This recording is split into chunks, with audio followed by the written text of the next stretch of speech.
Welcome to the show, everyone. It's the Crypto Alert coming to you from New Zealand, bringing you this May 18th edition of what is happening in crypto, thanks to the good folks over at Cryptonews.com.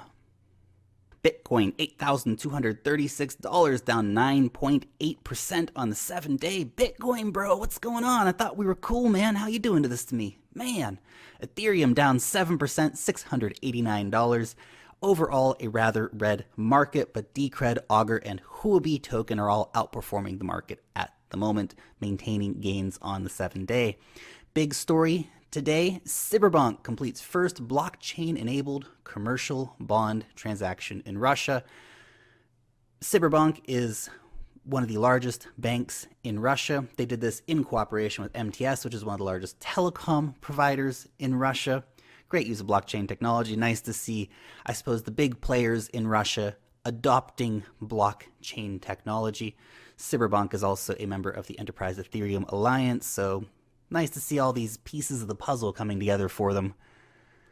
Tel Aviv Stock Exchange turns to blockchain for its new lending platform. Cool. HTC reveals plans to launch blockchain-powered smartphone. They're going to be calling it the HTC Exodus. I wonder how Exodus Wallet feels about that. This will support multiple blockchains, Bitcoin, Ethereum, Dfinity Network, for example. Interesting.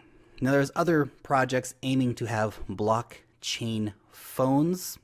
They, of course, have, I think, a big advantage in this situation, though, already being a massive electronics corporation. Be curious to see how that rolls out and what that actually looks like in your hand when you use it. Time will tell, of course. Anyone else want to get into blockchain? Oh, JP Morgan. JP Morgan announces prototype blockchain platform to streamline capital markets infrastructure. Cool. This is aiming to cut costs and enable smoother securities transactions. Nice. Nice. I dig it. Now, it's interesting to see JP Morgan, of course, who has come out and said bad things about Bitcoin. They're quite keen on blockchain. They always have been. They recognize the potential of that technology. And now even other stories come out where JP Morgan's going to be having a focus on crypto strategies. So they're getting into it. They see the opportunity. But that's all the blockchain stories for today, guys. Wait, one more? Who else wants to get into blockchain today? Amazon! Amazon and Consensys start up to offer a simplified blockchain platforms. Interesting. This is Amazon Web Services, to be fair, so it's a specific branch of the tech giant. Now they're partnering up with a startup called Kaleido to offer simplified blockchain cloud platforms. Cool.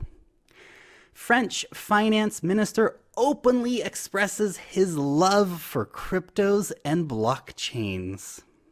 Cool.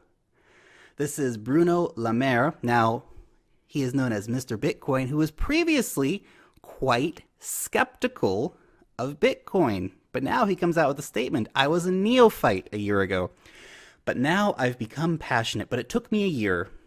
Let us demonstrate pedagogy with our fellow citizens to make France the first place of innovation, blockchain, and cryptos in the EU. Cool.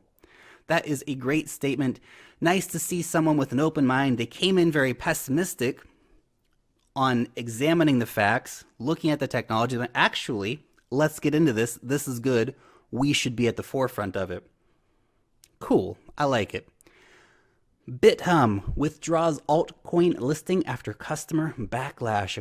Apparently they wanted to list something called Pop Chain, which had 12 owners for 95% of the tokens, with the top 3 owners of the token having 65% of the tokens, which is, of course, ridiculous. We really need to see these exchanges being a little more exclusive about what they list. But when the money comes into play, $500,000 on the table to list a coin, for example, $1 million on the table to list a coin,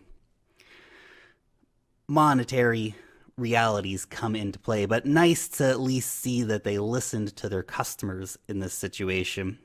Uncovering the Real Cartel in Bitcoin, an article over on Medium by a guy called Crypto Medication.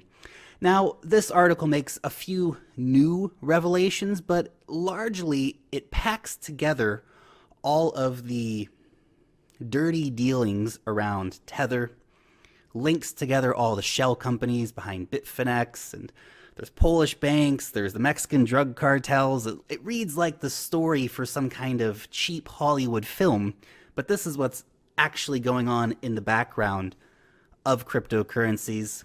It's a market where it's massively underregulated, and the people with the know-how have come in, taken advantage of that system, and are making probably billions of dollars a year off of exploiting this system. A lot of people are implicated here, from Roger Ver to everyone at Bitfinex, Eric Voorhees, Barry Silbert.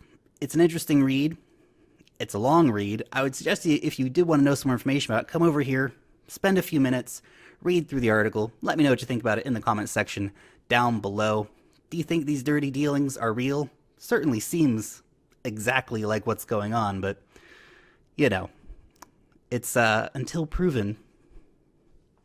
It's always a bit of a speculation, of course, and even a bit of that article is linking together logical assumptions, we could say. Anyway, on to our next story. CN Ledger comes out with public blockchain ratings. This has been done by China's Ministry of Industry and Information Technology.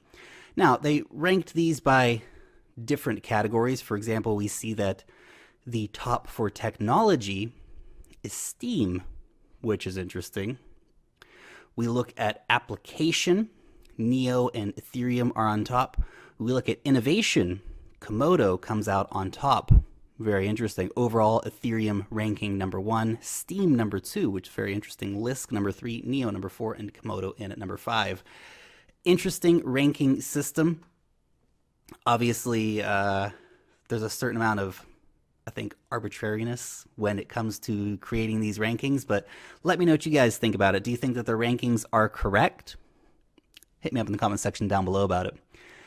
Maltese government signs partnership with Omnitude to use blockchain technology to enhance the Malta public transport service.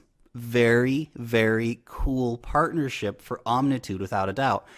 Now, hey, you got to keep it real. Malta's a small country, but it's a really great partnership for both the Maltese government and for Omnitude. And of course, public transport service, another great situation for blockchain technology. Pixio Chain, meeting with telco company, one of the biggest companies in Japan. It's just a meeting. Good things to come. It's a teaser. Nothing's announced, but it's a picture on Twitter. We shall see if anything comes of that. Nulls announces a collaboration with Nebula AI. Very, very cool. Looking, of course, for cross-chain and ledger development. Fantastic stuff. That's all for this week. Long live the blockchain, and peace out till next time.